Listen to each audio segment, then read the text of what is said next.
Welcome, I'm Todd Raffel with ERE Media. If you don't know of us and you're seeing this embedded somewhere, you can find us at ere.net, among other places, TLNT and SourceCon, Fordyce Letter. And I am here with Anita Jackson. Anita is with Women's Healthcare Associates up in Portland, Oregon. And she has an interesting role. She's the head of branding and the head of human resources both. Tell us, Anita Jackson, this dual role, how did this happen? Did you have one of the jobs and then you took on the other? Or did someone else have the two jobs and then you replaced them? How did this come about? Well, I think, first of all, this company was a startup when I got here, and I think I was always doing both roles. I started in human resources. I have 26 years in HR, but I've always approached HR as looking at the whole organization and how the pieces fit together. So tapping into why people are doing what they're doing, is it fitting with who the company says they are, who they want to be? So I was always doing that from the very start here, but it became more and more of a role as I worked here longer. I've been here 12 years now. Okay. About how many employees? We have 440 employees. We have 11 offices, 90 healthcare providers throughout the Portland metro region.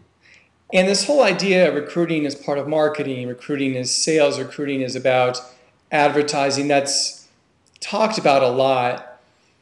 And it makes sense in many ways that your employer brand and your consumer brand are similar and at least should work together. They may be a little bit different.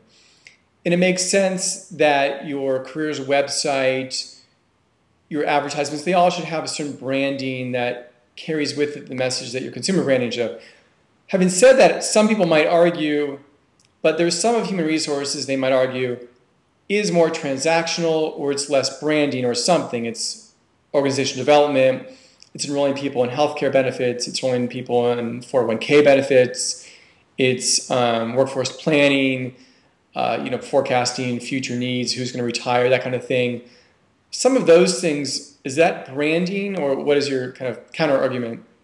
Well, I think, this is a great opportunity. In a service organization, your people are your brand.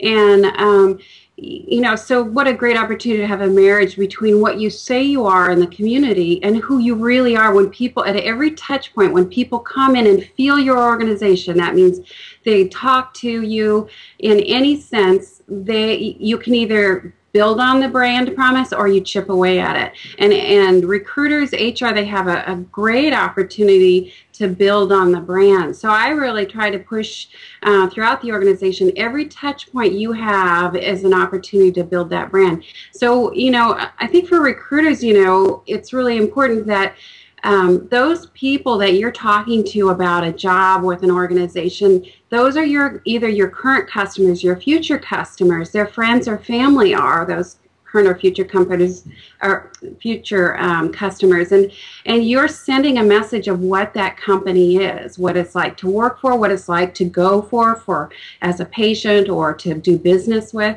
I think those are really important. Those are really important people to sending the brand, what the brand promise is. Is it really in alignment or not? Interesting. One more thing. I was thinking about, you mentioned company size 440. A lot of companies that we talk to, they might have these sorts of dual roles. Maybe not this exact role, but you might find, say, a sales manager who's a recruiting leader also, something like that. Somewhat common among small, mid-sized companies, but as you get to a large company, do you think this could work, this kind of model, or is it not going to be as effective if you have some huge marketing department and some huge separate human resources department? Well, I mean, clearly in a large organization, you get more segmented. But I think what a great opportunity to make sure that all components, all segments of the organization are delivering on the brand promise, that it penetrates at every single level, to have somebody that's paying attention to it.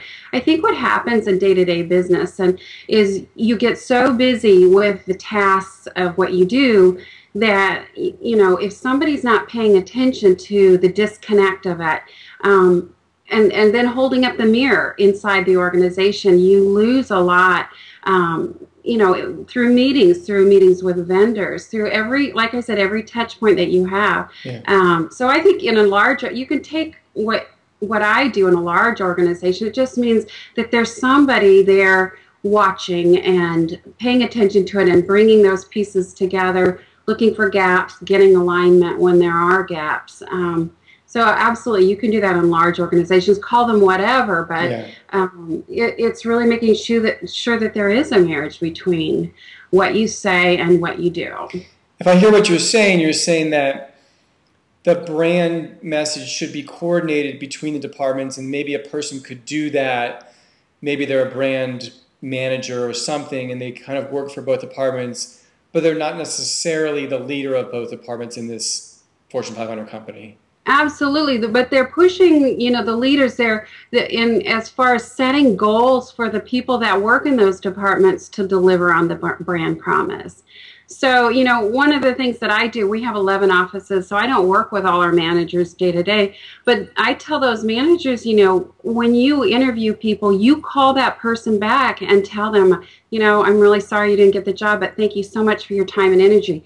Because getting a letter in the mail after you've just poured your heart and soul out about everything about you, personal things, is very different from getting a call from the manager that you interviewed with to say, you know, I appreciate your time and energy. Thanks for coming in. I wish you all the best. That's delivering on this the brand promise that we have of service, of caring and compassion. That's who we want to be known as.